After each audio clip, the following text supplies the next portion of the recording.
Ladgroup has already started the export of Shea butter. This is the first factory in Nigeria or in West Africa that is processing shea nuts to butter for the export market.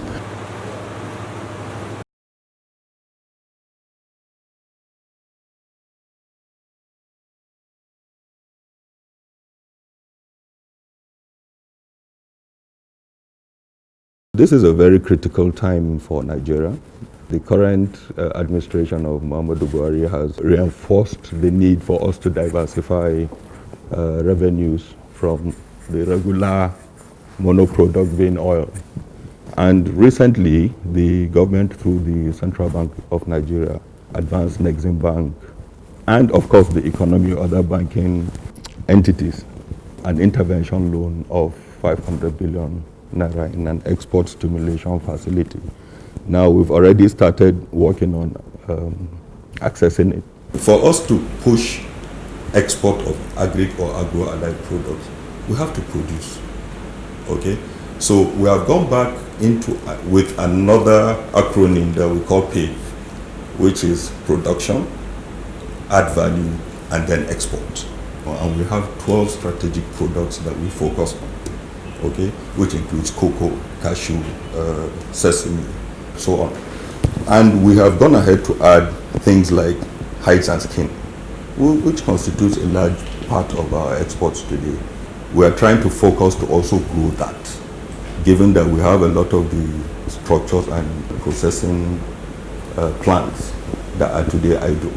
If you are into export of manufactured goods, commodities, cashew nuts, cocoa beans, processed cocoa into cakes, palm oil, sesame seed, hibiscus flower, you know, the things that really drives an economy. And I can tell you that there's a present research that showed that sesame seeds alone did over $150 million last year.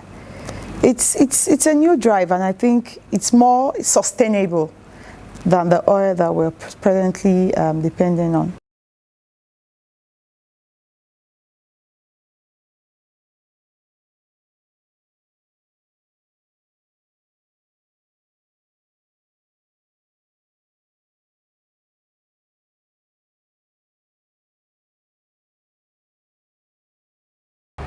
Here at Ikene, we are pioneering the industrial processing of shea nuts into shea butter. This project was conceived several years ago and is fully funded by Nexim Bank. Nexim Bank gave us the initial funds to start up the project, but somewhere midway the project stalled because of cost overruns and other financial handicaps. We went to quite a number of institutions to try to raise funding to revive the project, and Nexim Bank took this project as their own because in their words, they started this project and they would like to finish it. And happily, through the help of Nexim Bank, we have been able to complete this project. We still need more assistance from Nexim Bank, and I'm sure that as we knock on their door, they would give us the further support we need. We set out some 3 years ago to finance setting up of 130 metric tons of shea butter, shea nuts processing factory being promoted by Ladgroup. This is the first factory in Nigeria or in West Africa that is processing shea nuts to butter for the export market.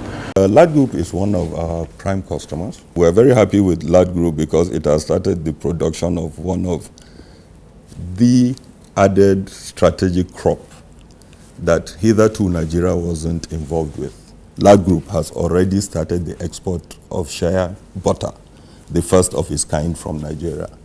We financed it to the tune of $5 million, which was to help it bring in the processing equipment.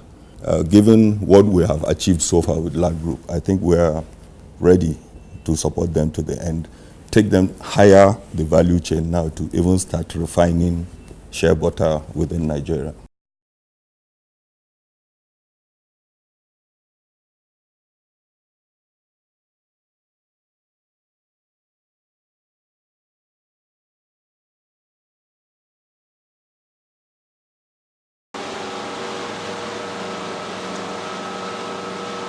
The seeds come, they now come into the expeller presses.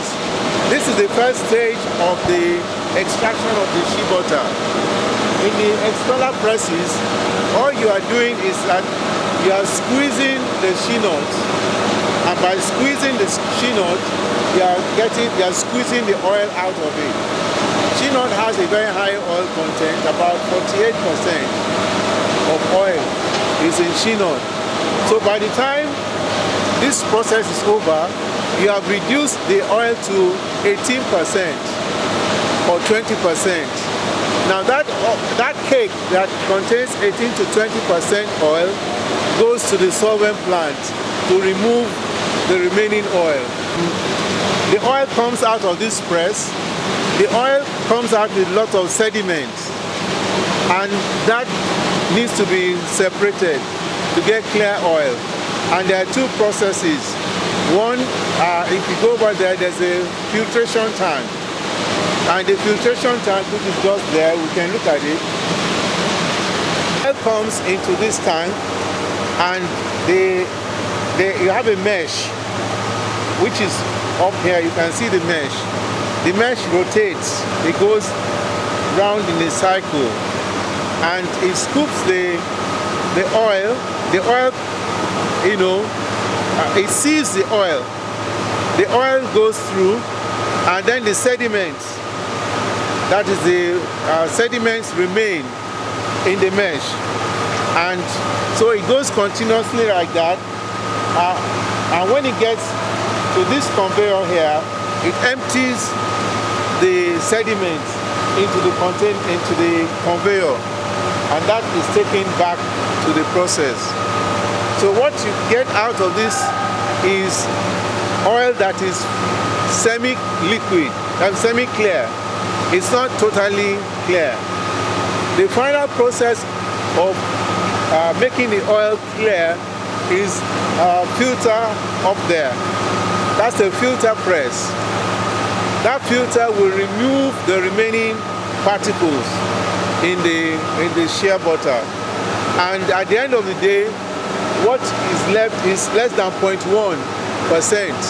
of fine particles left in the shea butter. Every 2 hours, they take samples at this point and take it to the lab for analysis. And based on the result, they can, if they need any corrective action, they can inform the production people, and then they can adjust the process. So this is for instance, some of the things that they may want to adjust for is oil, moisture. The moisture might be going a bit high. They will adjust the process. If the fines are going a bit high, they will adjust the process. So that is fed back to production on a 2-hourly basis, so throughout the 24-hour cycle. This project is very strategic to the country. Not only will the project generate foreign exchange, but we also will curb smuggling. Because Nigeria has not had a big processing facility, there has been a lot of smuggling of our shea nuts to West African countries, other like Ghana, Togo, even Benin Republic, where there are shea nut factories, processing factories. So this will curb the incidence of smuggling. Not only that, it will help to stabilize the rural economy that depends on the shea nut trade. Hitherto, the demand has been uncertain because sometimes the buyers will come to buy, other times they would not buy shea nuts. More so because the processing capacity of shea nut has increased over the years in West Africa.